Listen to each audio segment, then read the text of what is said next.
di podcast Undana Bacarita, ruang bicara santai tapi penuh makna, di mana kita akan membahas berbagai pengalaman dan juga fenomena dunia pendidikan dari sudut pandang mahasiswa. Di episode kali ini kita akan membahas sesuatu yang sangat dekat dengan kehidupan mahasiswa FKIP, yaitu stres akademik selama PKL atau praktek kerja lapangan. Siapa sih yang tidak pernah merasa tertekan ketika harus menyimbangkan antara tugas dan juga laporan, serta bagaimana mereka harus beradaptasi di lingkungan sekolah.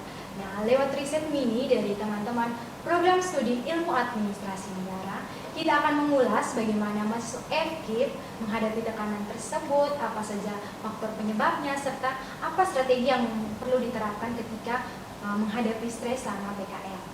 Jadi buat kamu yang sedang atau akan menjalani proses PKL, jangan kemana-mana, simak cerita ini dan juga refleksikan, semoga bisa menjadi bahan motivasi untuk kita semua. Nah, di sore hari ini kita kedatangan narasumber dan juga beberapa mahasiswa yang cantik dan ganteng dari program studi ilmu administrasi negara. Boleh langsung memperkenalkan diri teman-teman. Halo, perkenalkan nama saya Rifan, di sini saya sebagai narasumber. Halo, nama saya Daniel. Halo, nama saya Nanda. Halo, nama saya Selvin. Saya Alia. Halo, nama saya Mekri. Halo, nama saya Riani. Oke teman-teman, setelah tadi kita sudah saling sapa dengan beberapa mahasiswa dan juga narasumber. Sekarang kita akan membahas hal yang mungkin semua mahasiswa FKIP pernah merasakan, sebagaimana yang pernah dirasakan oleh narasumber kita yang penuh dengan suka duka dan juga pastinya menguras energi. Stres akademik itu merupakan hal umum yang dimana dialami oleh mahasiswa, terutama ketika mereka menghadapi PKL. Tuntutan dari dosen, tugas, dan juga serta bagaimana mereka harus adaptasi dengan lingkungan sekolah. Namanya juga mahasiswa, jadi ketika mereka beradaptasi di lingkungan baru itu perlu waktu ya teman-teman. Jadi banyak mahasiswa FKIP itu mengaku mengalami stres karena harus menyimbangkan antara tugas kampus dan juga tanggung jawab di sekolah. Kadang mereka juga khawatir teman-teman bagaimana penampilannya di depan siswa atau juga guru itu belum maksimal. Nah, sekarang kita sudah tahu nih apa itu stres akademik dan juga kenapa sih mahasiswa FKIP itu rentan mengalami stres sama PKL. Mahasiswa itu mengaku karena perlu menyesuaikan diri dengan lingkungan sekolah dan juga perlu menghadapi mahasiswa yang tentunya dengan sikap dan juga latar belakang yang berbeda. Sekarang kita akan bahas secara lebih dalam bagaimana stres itu muncul, dari mana, dari mahasiswa itu sendiri atau dari faktor lingkungan. Nah, menurut teman-teman semua nih yang sudah hadir di siang hari ini, kira-kira apa sih yang menjadi faktor utama penyebab stres akademik? Boleh kita dengar terlebih dahulu dari narasumber kita yang paling ganteng di sini. Boleh kita berikan tepuk tangan? Oke, baik, terima kasih. Silakan. Baik, terima kasih atas waktunya. Di sini saya akan menjelaskan apa yang menjadi faktor penyebab utama, bagaimana itu menjadi suatu faktor yang menyebabkan kesulitan mahasiswa PKL. Yang pertama, tuntutan akademik. Di situ ini untuk pembuatan laporan PKL adanya tuntutan tugas dari dosen.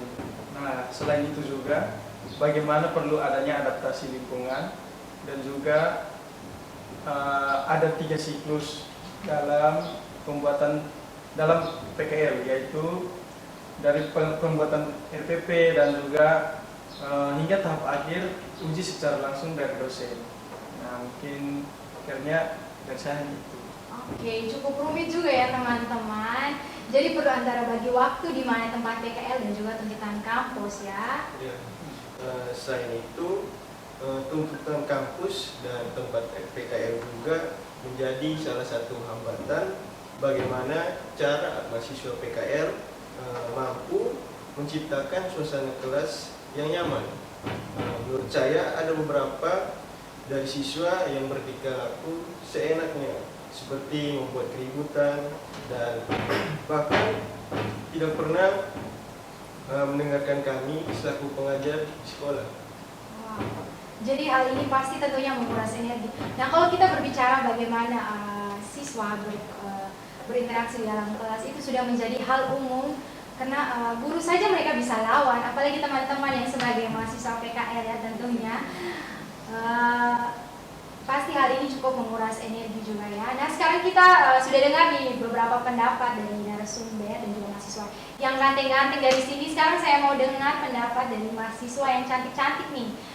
Boleh langsung berikan pendapatnya teman-teman. Baik, kalau dari hasil riset kami, bahwa stres akademik mahasiswa FKIP itu yang ditinjau dari kebutuhan teori Maslow. Ya, sepertinya perbincangan kita kali ini cukup menarik ya teman-teman. Karena sudah berdasarkan teori. Rupanya anak-anak administrasi negara ini sangat analisis sekali ya. Oke, baik lanjut. Jika dilihat dari perspektif teori Maslow ini, mahasiswa mengalami stres akademik karena tidak terpenuhinya 5 kebutuhan dasar. Yang pertama adalah kebutuhan fisiologis, yang dimana kebutuhan fisiologis ini seperti alat bantu, yaitu proyektor, papan tulis, dan lain-lain. Yang kedua ada kebutuhan rasa aman. Kebutuhan rasa aman di sini yaitu tidak adanya tekanan dari guru di sekolah. Dan yang ketiga adalah kebutuhan sosial, yang dimana lingkungan di sekolah seperti interaksi dengan semua mahasiswa. Dan ada juga kebutuhan yang keempat, yaitu kebutuhan aktualisasi diri. Mahasiswa juga diberikan kebebasan untuk menerapkan pembelajaran yang ada di kampus, tetapi sesuai konteks. Ada juga kebutuhan yang kelima, yaitu kebutuhan penghargaan, di mana mahasiswa perlu diberikan pujian sebagai bentuk penghargaan agar bisa menjadi motivasi. Oke, baik. Jadi tadi teman-teman sudah menyampaikan berdasarkan teori nih. Kira-kira menurut teman-teman apa sih itu PKL dan mengapa perlu dilakukan? Kenapa tidak ada metode atau kebijakan lain? Kenapa harus PKL? Oke, saya mau dengar dulu pendapat dari teman-teman. Silakan. Baik, jadi program kerja lapangan atau PKL itu sendiri merupakan salah satu metode yang dibuat untuk melatih mahasiswa bagaimana mengimplementasikan teori yang sudah diterima di perkuliahan lalu diterapkan di lingkungan nyata sebagai tahap awal sebelum turun ke dunia kerja.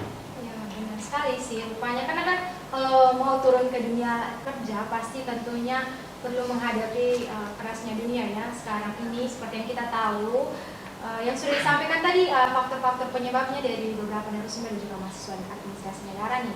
Lalu bagaimana sih kalau kita ketika kita menghadapi stres akademik, bagaimana kita mengatasinya menurut teman-teman nih sebagai mahasiswa? Nah, untuk mengatasi stres akademik, mahasiswa itu perlu menerapkan yang sering disebut metode coping. Nah, metode coping itu yang pertama, mahasiswa harus bisa mengontrol emosi, dan yang kedua, mengubah perspektif terhadap situasi stres, dan perlu adanya dukungan sosial dan teman-teman. Nah, jadi untuk mengatasi stres akademik itu bukan saja dengan refreshing, tapi juga ada dukungan dari teman-teman, orang-orang dekat yang membuat motivasi mereka untuk semangat dalam PKL. Perlu sih kalau berbicara mengenai motivasi, pasti kita butuh motivasi dari orang lain atau pacar mungkin teman-teman di sini. Oke.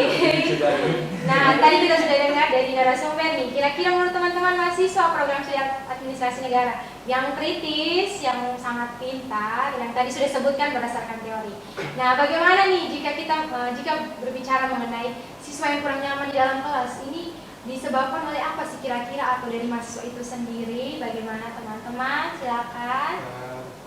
Jika berbicara untuk mengatasi masalah seperti ini, kita kembali lagi dari mahasiswa itu sendiri untuk lebih tegas kepada siswa. Contohnya, jika ditemukan siswa yang membuat keributan di dalam kelas, mahasiswa langsung bisa mencatat namanya dan diberikan kepada guru atau kepada wali kelas mereka, agar mahasiswa dapat menciptakan kelas yang nyaman. Mahasiswa juga menurut saya perlu memberikan reward atau penghargaan kepada siswa sebagai bentuk untuk memotivasi mereka. Wow, masukan yang sangat kiranya menurut saya itu sangat bagus ya. Jadi untuk penonton semua nih, penonton yang sedang berada dimanapun, bahwa untuk mengatasi siswa yang bandel kita perlu bersikap lebih tegas dan perlu harus ada reward begitu. Jadi bisa membangun jiwa-jiwa mereka. Kalau teman-teman hanya stuck pada satu tempat itu tidak bisa ya teman-teman. Jadi teman-teman yang sekarang ini yang sedang atau akan menjalani PKL, harap menyimak pendapat dari saudara kita Daniel yang sudah memberikan masukan yang sangat bagus kiranya. Nah, di sini saya mau bertanya kembali nih, apa sih bentuk-bentuk stres akademik? Apakah seperti orang gila yang di pasar atau bagaimana menurut teman-teman?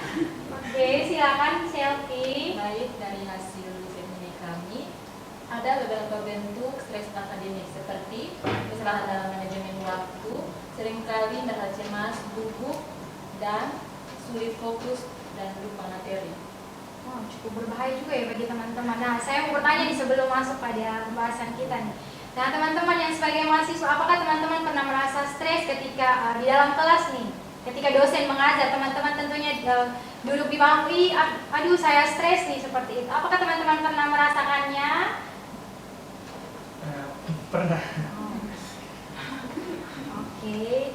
Jadi kalau berbicara mengenai stres akademik ketika PKL itu tentunya berdampak juga ya dalam pembuatan laporan. Tentunya dalam PKL pasti adanya laporan akhir nih. Nah teman-teman, dari mahasiswa program studi administrasi negara semester 5 ya teman-teman, atau semester 3. Wow, rupanya kalian ini baru semester 3, saya pikir kalian semester 5. Kita berikan tepuk tangan dulu ya. Ini sudah baru semester 3 tapi sudah melakukan riset mini yang cukup jenius. Oke. Nah, alasan teman-teman nih dari program studi administrasi negara, kenapa sih perlu meneliti masalah ini? Kenapa tidak mau meneliti hal lain atau meneliti masalah yang ada di administrasi negara? Kenapa harus dari FKIP sih? Kan visi FKIP nih kan menurut saya sangat jauh ya teman-teman. Kenapa harus FKIP? Alasan mahasiswa FISIP kami meneliti skripsi berjudul pengalaman stres akademik mahasiswa FKIP selama PKL adalah karena fenomena stres akademik merupakan masalah yang nyata dan sering dialami oleh mahasiswa ketika menjalani praktik kependidikan lapangan atau PKL. Selama PKL, mahasiswa diharapkan pada berbagai tuntutan sih, seperti menyesuaikan diri dengan lingkungan sekolah, mempersiapkan perangkat pembelajaran, menghadapi peserta didik dengan karakter yang menurut saya sangat beragam, serta menjaga performa akademik di kampus. Kondisi ini seringkali menimbulkan tekanan psikologis yang berdampak pada motivasi kerja dan kesejahteraan mental mahasiswa. Oleh karena itu, penelitian ini penting dilakukan untuk memahami secara mendalam pengalaman subjektif mahasiswa dalam menghadapi stres akademik selama PKL, mengidentifikasi faktor penyebab dan cara mereka mengatasinya, serta memberikan masukan bagi pihak kampus dalam merancang strategi pendampingan yang lebih efektif untuk mendukung kesehatan mental dan kesiapan profesional calon guru ini. Oke, baik. Nah, tadi teman-teman sudah sebutkan faktor lalu strategi. Nah, saya mau bertanya kepada teman-teman administrasi negara, kira-kira PKL ini dilakukan berapa lama ya? PKL dilakukan kurang lebih 6 bulan. Jadi laporannya itu dibuat tiap minggu tapi dimasukkan sebulan sekali. Jadi kayak setiap bulan pasti dari saat kita PKL itu kita buat kumpulkan selama minggu ini apa saja yang kita jumpai, lalu kita simpulkan nanti untuk di bulan pertamanya kita jadikan laporan. Nah itu seterusnya sampai laporan keseluruhan. Nah teman-teman, untuk penonton semua sudah dengar penjelasan beberapa narasumber dan juga beberapa mahasiswa terkait stres akademik. Dapat kita simpulkan bahwa stres itu muncul karena berbagai faktor, mulai dari tekanan tugas, tuntutan performa mengajar, serta bagaimana adaptasi di lingkungan sekolah. Kita tahu saja bahwa mahasiswa ketika berhadapan dengan hal baru pasti tentunya perlu adaptasi. Jadi, tapi dibalik itu semua, pengalaman stres itu justru bisa menjadi sarana pembelajaran penting untuk kita membentuk karakter kedewasaan dan juga profesionalitas sebagai calon guru. Jadi teman-teman semua dan untuk penonton semua yang ada di rumah ataupun dimanapun itu, jangan jadikan stres itu menjadi suatu hambatan, tetapi menjadikan stres itu menjadi sarana sebagai pembelajaran yang penting. Bahwa kita tuh harus maju, tidak boleh stuck pada di satu titik.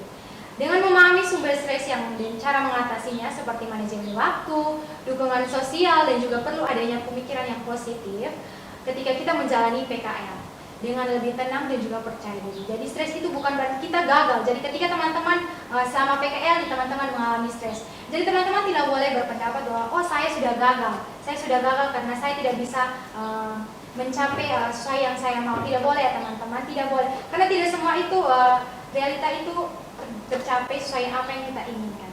Tapi bahwa tanda kita menjadi seorang yang sukses, bahwa ketika kita sedang berproses itu kita menjadi lebih kuat ketika kita mengalami cobaan seperti stres. Jadi teman-teman, tadi teman-teman meneliti di Fakultas Ilmu Pendidikan dan juga Keguruan. Nah, teman-teman FISIP ini pasti tentunya teman-teman juga ada magang dan juga KKN ya teman-teman. Iya. Berarti teman-teman juga pasti suatu saat akan merasakan. Nah teman-teman ini kan baru semester 3. Lagi beberapa tahap teman-teman akan melakukan KKN atau magang. Jadi teman-teman pasti tentunya juga merasa stres. Jadi teman-teman perlu menyiapkan mental teman-teman, karena tidak semua yang teman-teman bayangkan itu bisa secepat itu tercapai. Nah itu dia kesimpulan dari episode kita kali ini. Semoga bisa membuka wawasan dan juga menambah semangat buat teman-teman yang sedang atau akan menjalani PKL, terkhususnya bagi mahasiswa yang cantik-cantik dan ganteng-ganteng dari program studi ilmu administrasi negara. Nah dari cerita yang kita analisis tadi kurang lebih 1 jam, bahwa selama PKL itu wajar kalau kita merasa stres. Karena ketika kita berhadapan dengan lingkungan yang baru, kita menghadapi tuntutan yang baru juga. Jadi ketika kalau kita merasa takut, cemas ataupun juga tertekan, itu adalah sebagai suatu proses ketika kita memulai hal yang baru. Tapi yang paling penting nih, bagaimana kita bisa mengenali dan juga menerima, mengolah stres itu dengan cara yang sehat. Ingat teman-teman mahasiswa, bahwa setiap pengalaman termasuk stres adalah bagian dari perjalanan kita menuju profesionalisme. Nah teman-teman yang sebagai calon analisis kebijakan, kalau tadi kan FKIP itu sebagai calon guru nih, teman-teman yang sebagai calon analisis kebijakan yang pasti berbicara tentang kebijakan itu tentunya juga suatu saat akan mengalami stres karena berbicara lingkup dunia publik. Nah, karena sebagai seorang yang profesional di kemudian hari itu pasti melewati beberapa tahap, di mana kita salah satunya itu tahap yang sudah dijelaskan tadi, bahwa tahap stres atau apapun itu. Tapi teman-teman harus tahu bahwa kita perlu berdamai dengan stres itu.